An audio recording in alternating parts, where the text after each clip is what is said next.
With all the news of Bigfoot coming back into the public spotlight, and its recent reintroduction into the Hot Wheels lineup, I was inspired to dig into the details of this toy's history. Here, buried in this pile of notes, diagrams, and sketches, lies the story of Bigfoot Champions.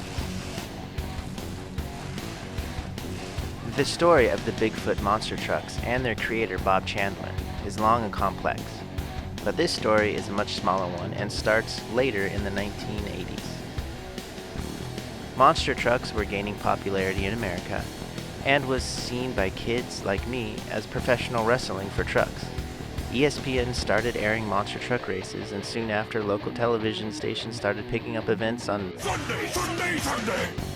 Almost everyone knew the monster truck Bigfoot, and so the toys started showing up on shelves, cashing in on it.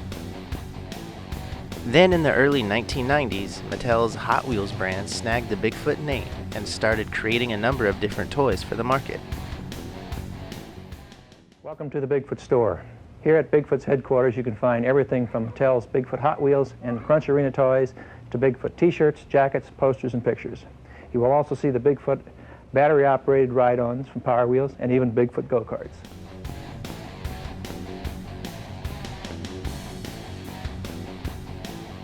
Today we are going to be looking at the 64 scale Bigfoot Champion. One of the designers, Keith Hipley, shares his memories working on the Bigfoot line. I'm Keith Hipley, and I've been designing toys for over 30 years now, starting in 1980 at Mattel. And one of the first things I worked on was this Bigfoot project right there. I was given the task of trying to come up with a way to bring the whole experience of what it was like to take a monster truck from the street where it was transported out to the track where they were actually doing it. So we came up with this idea of having the monster truck tires actually snap on and off to the tiny tires that are actually on it. And that's exactly what this line's gimmick was. Switching and rearranging the tires on 64 scale Bigfoots. Even the Terror Tank had switchable wheels. So before we dig into those, let's look at the monster rig, the source of the inspiration. The back of the packaging shows off the line architecture and even gives a short history of the Bigfoot up to this point.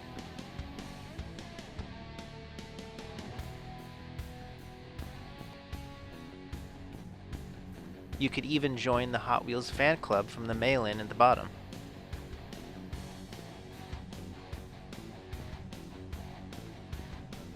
And finally, the consumer information slide, which replaced the card that used to be inserted. It's also interesting to note that in later years they used the exact same tools to make an Auto Palace exclusive big rig.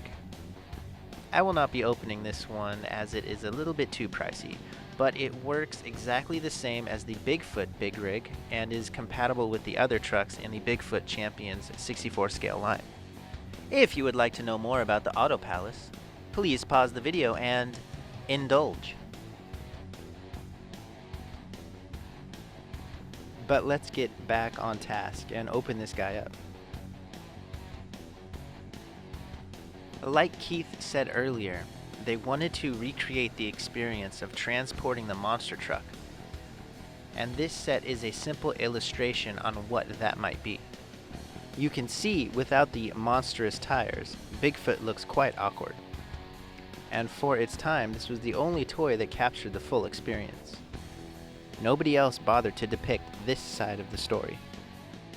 The Bigfoot casting here is new with a die-cast body and plastic chassis. The truck they used to haul this set around was the Ford LTL from their steering rigs line in 1981.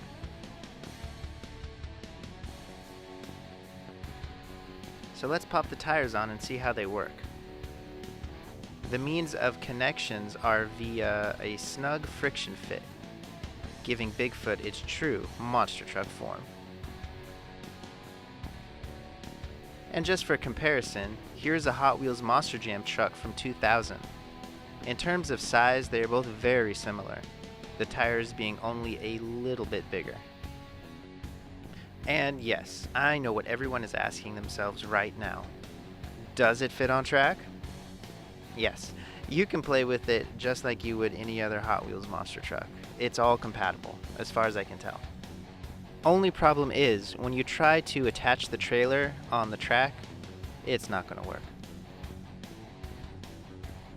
But that, in a nutshell, is the Hot Wheels BigFoot monster rig from the Monster Truck Champions line. Next, we have the 3 other Bigfoot monster truck entries into the Champions line: Fat Tracks, Terror Tank, and Tower Tires. These offered 3 new ways of Bigfoot play. The body may be the same on some of these trucks, but the tires in each one offered a different function. And here is Keith to tell us a little bit more about them. What we wanted to do with these Bigfoot trucks was create a way to mix and match your tires to make it do just what the monster trucks were doing at the time. So they would have a Bigfoot that had smaller tires, and they would crush cars with those. Then they would put on these super giant tires, which would crush even bigger things. And they even had a tank Bigfoot. And so we recreated one where you could take the tank treads on and off. So you could take these treads off and put these tires on. And so you could really get 2 toys for the price of 1. So Keith, along with the help of the great late car designer, Bruce Reinecker, who produced these amazing sketches, whittled away on the product, prototyping everything as they went along. And the successful result was the Bigfoot Champions line: Tower Tires, Fat Tracks, and Terror Tank. Here is your 64th scale Bigfoot family. I'm starting with the one that fascinated me the most, the Terror Tank, with removable treads. The top portion is essentially a die-cast Ford Aerostar with a plastic chassis. Removing the treads reveals the same small wheels found on the other trucks, allowing you to place on new tires.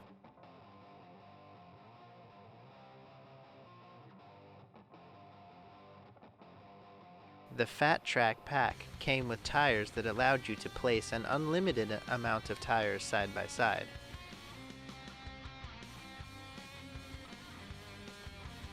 Recreating the 8-tire stunt seen here.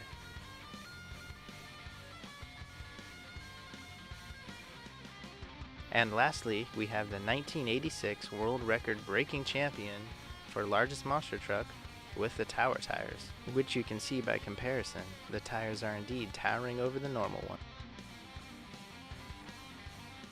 For me, the fatal flaw in this toy line was the somewhat incompatibility of the tower tires on the Terror Tank. They fit, but the tires rub up against the wheel wells and do not allow them to spin. Conversely, the Terror treads do not work on the trucks either. I was not able to find the reasoning for this oversight, but it could have been a number of things, from design constraints to licensor objections. Those types of things happen in every line. With each of the trucks in the line, you are able to pull off the tires on any one of them and carry them along on the monster rig. So let's pack them up and put them on the table for a closer look. Being that these trucks are from 1991, they are not as detailed in sculpt or deco as the current designs.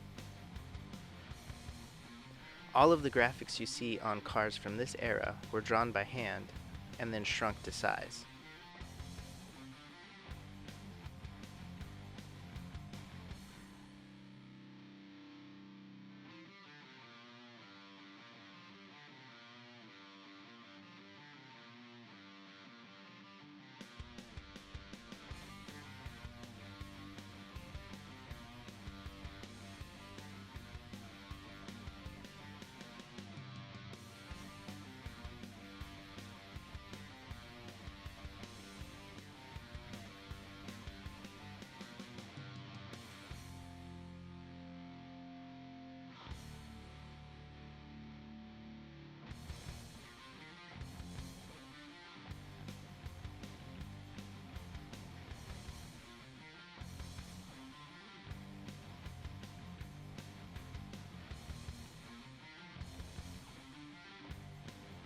And that is an in-depth look at the 1991 Bigfoot Champions line. Let me know in the comments if this type of video was enjoyable, as it is the style that I would ideally like to make. I'm very interested in the history of toys, learning more about the designers who created them, and uncovering all the work that went into bringing them to shelves. If you would like to interact more with me, please check out my Instagram, as it's my main point of contact. So leave a like and comment below to help this channel out, and I will see you next time as I review the 1/24th scale Bigfoot Champions line.